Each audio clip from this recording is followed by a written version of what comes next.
दोस्तों, क्या आपने कभी सोचा है कि भगवान कहाँ मिलते हैं?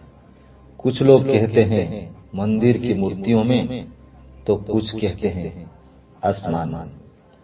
लेकिन आज का यह कहानी आपको बताएगी कि असली भगवान वहां होते हैं जहां सच्चा विश्वास होता है।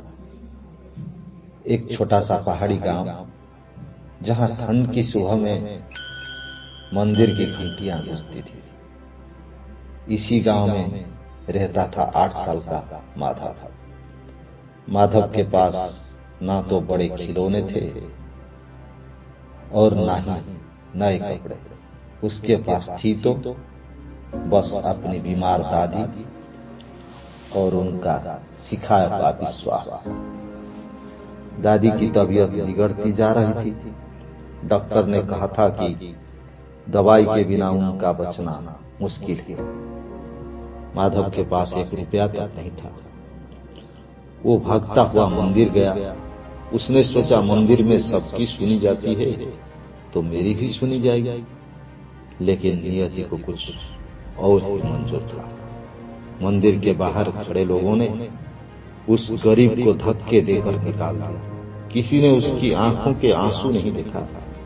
सबने बस उसके फटे हुए कपड़े देखे। रात बहुत हो चुकी थी। बारिश भी तेज हो गया था।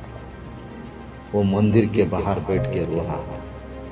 फिर रात के अंधेरे में मंदिर के अंदर गया और शिवलिंग के पास बैठ के रोने लगा और बोल रहा था, हे भगवान, मेरे दादी का तबीयत ठीक कर दो। बस मेरा दादी का तबीयत ठीक कर दो।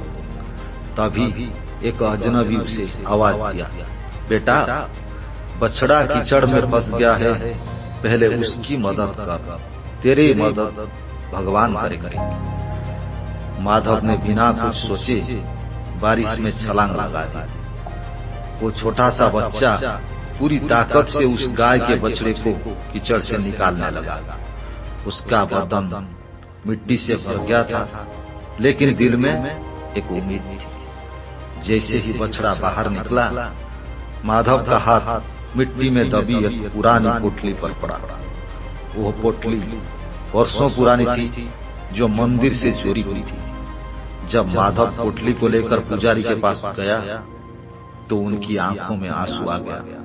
उन्होंने कहा, माधव, तूने सिर्फ इस पोटली को नहीं, मंदिर की मर्यादा को बचाया। यह इनाम तेरी दादी की दवाई के लिए है। दोस्तों, माधव की दादी की तबीयत तो ठीक हो गई, पर उस दिन माधव ने एक बड़ी बात सीखी। भगवान सिर्फ चमत्कार नहीं करते, वो हमारी परीक्षा भी लेते हैं। जब हम किसी बेजुबान या जरूरतमंद की मदद करते हैं तो समझ लीजिए वही भगवान की असली पूजा है।